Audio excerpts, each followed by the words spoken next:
Assalamualaikum warahmatullahi wabarakatuh, sobat pencinta horor. Halloween sebentar lagi nih.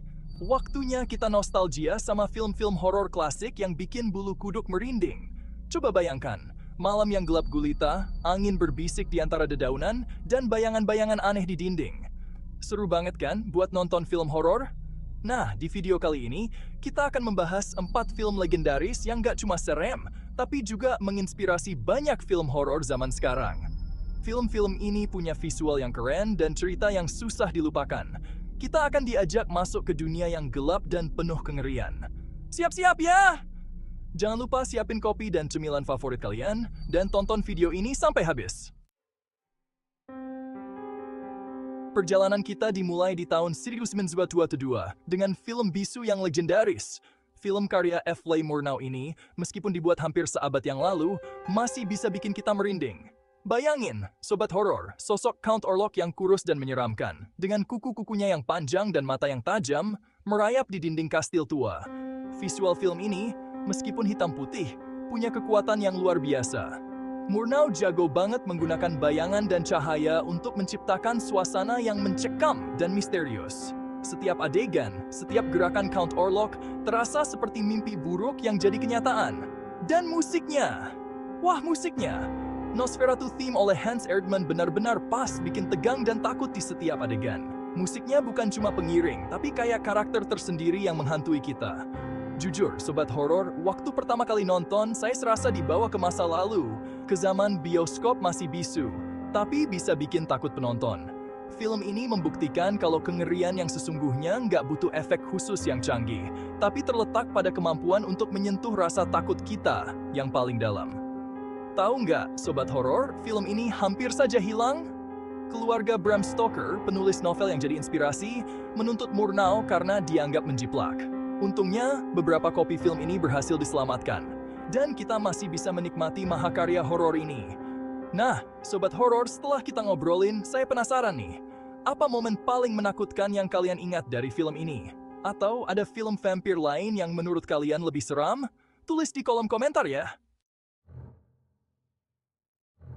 Dari kastil Transilvania yang gelap, kita terbang ke Amerika tahun 1960-an. Disinilah Alfred Hitchcock, sang maestro suspense, bikin dunia gempar dengan. Film ini bukan cuma film horor biasa, tapi juga cerita psikologis yang mencekam tentang kegilaan dan kepribadian ganda. Tokoh utamanya, Norman Bates, yang diperanin dengan keren oleh Anthony Perkins, adalah kengerian yang tersembunyi.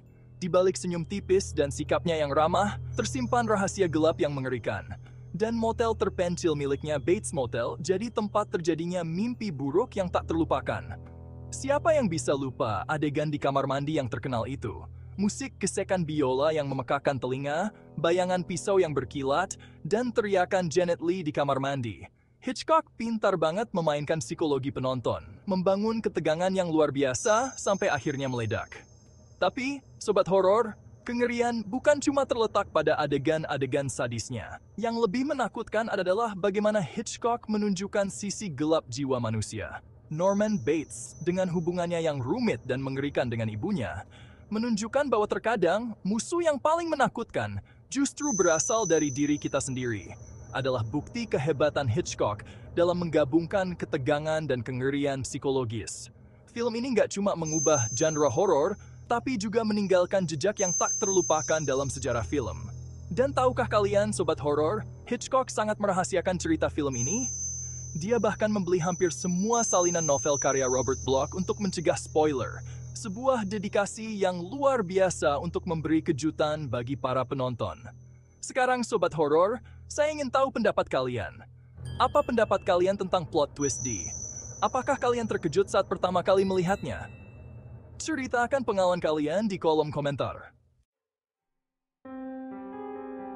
Perjalanan kita berlanjut ke tahun 1980, ke Hotel Overlook yang megah tapi menyeramkan.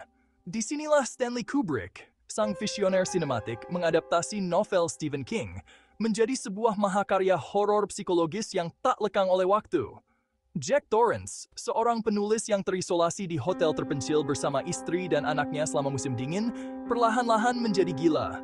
Jack Nicholson, dengan tatapan mata yang tajam dan senyumnya yang gila, menghidupkan karakter Jack Torrance dengan sangat meyakinkan, membuat kita merinding ngeri melihat perubahannya. Kubrick, dengan kejeniusannya dalam sinematografi, membangun atmosfer yang mencekam di Hotel Overlook. Lorong-lorong yang panjang dan kosong, kamar-kamar yang sunyi dan dingin, dan hantu-hantu yang menghantui setiap sudut hotel, semuanya menciptakan mimpi buruk yang nyata. Musiknya, sobat horor, juga penting banget dalam membangun kengerian. The Shining theme oleh Wendy Carlos dan Rachel Elkind, dengan melodi yang menghantui dan disonan, mengiringi setiap langkah Jack menuju kegilaan, membuat kita semakin terbenam dalam kengerian. Salah satu hal yang paling saya kagumi dari adalah bagaimana Kubrick membangun ketegangan secara perlahan dan subtil. Nggak ada jump scare murahan di sini, sobat horor. Kengerian muncul dari atmosfer yang mencekam, dari ketidakpastian, dan dari perasaan terisolasi yang mencekik. Dan tahukah kalian, sobat horor, adegan ikonik "Here's Johnny" adalah improvisasi brilian dari Jack Nicholson, sebuah momen spontan yang menjadi salah satu adegan paling diingat dalam sejarah film horor. Bukan cuma film horor biasa, sobat horor. Film ini adalah tentang sisi gelap jiwa manusia, tentang bagaimana isolasi dan tekanan dapat membuat seseorang gila. Sekarang, sobat horor, saya ingin mendengar pendapat kalian. Adegan mana dari yang paling membuat kalian merinding? Dan apa pendapat kalian tentang akhir film ini? Yuk, diskusi di kolom komentar. Dari hotel terpencil, kita pindah ke kota Haddonfield yang tenang. Disinilah John Carpenter, sang maestro horor, menciptakan legenda baru dalam genre slasher dengan filmnya. Michael Myers, seorang bocah lelaki yang membunuh saudara perempuannya sendiri pada malam Halloween, kembali ke kota kelahirannya setelah 15 tahun dikurung di rumah sakit jiwa. Dengan topeng putih tanpa ekspresi dan pisau dapur yang menjadi ciri khasnya, Michael meneror Laurie Strode, seorang gadis SMA yang tidak menyadari bahwa ia telah menjadi target obsesi mematikan. Carpenter, dengan kepiawaiannya dalam membangun suspense, menciptakan kengerian yang mencekam di sepanjang film. Setiap kali Michael muncul dari balik bayangan, jantung kita berdebar kencang, bertanya-tanya siapa yang akan jadi korban berikutnya. Dan musiknya, sobat horor, siapa yang bisa melupakan musik tema yang ikonik itu? Melodi piano yang sederhana tapi efektif, ciptaan Carpenter sendiri, menciptakan atmosfer yang mencekam dan menghantui, mengiringi setiap langkah Michael Myers yang mendebarkan. Salah satu hal yang paling menakutkan dari Michael Myers adalah ketidakjelasan motivasinya.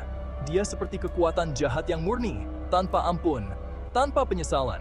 Topeng putihnya yang tanpa ekspresi semakin mempertegas ketidakmanusiaannya, membuatnya semakin menakutkan. Bukan cuma film slasher biasa, sobat horor.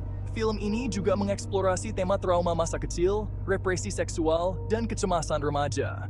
Carpenter dengan cerdas memadukan elemen-elemen ini ke dalam cerita yang menegangkan dan menghibur. Dan tahukah kalian, sobat horor, topeng Michael Myers yang ikonik itu sebenarnya adalah topeng Captain Kirk dari serial yang dicat putih. Dengan anggaran terbatas, Carpenter berhasil menciptakan salah satu ikon horor paling dikenal sepanjang masa. Adalah film yang wajib ditonton bagi para penggemar horor, sobat horor. Film ini adalah tonggak penting dalam genre slasher, yang menginspirasi banyak film horor setelahnya. Sekarang, sobat horor, saya ingin mendengar pendapat kalian. Apakah kalian setuju bahwa Michael Myers adalah salah satu pembunuh berantai paling menakutkan dalam sejarah film horor? Atau ada karakter lain yang menurut kalian lebih menyeramkan? Ayo diskusi di kolom komentar. Itulah 4 film horor klasik yang wajib kalian tonton menjelang Halloween, sobat horor. Dan masing-masing punya kengerian yang unik dan tak terlupakan. Film-film ini bukan cuma hiburan, tapi juga karya seni yang menunjukkan perkembangan genre horor dari dulu hingga sekarang. Sekarang saya ingin pendapat kalian. Apa film favorit kalian untuk ditonton saat Halloween? Apakah ada film lain yang menurut kalian harus ditonton juga? Tulis di kolom komentar di bawah. Ya, jangan lupa untuk like, komentar, dan subscribe agar kalian tidak ketinggalan ulasan film menarik lainnya. Terima kasih telah menonton, dan selamat menikmati malam Halloween yang penuh teror. Sampai jumpa di video berikutnya. Wassalamualaikum warahmatullahi wabarakatuh.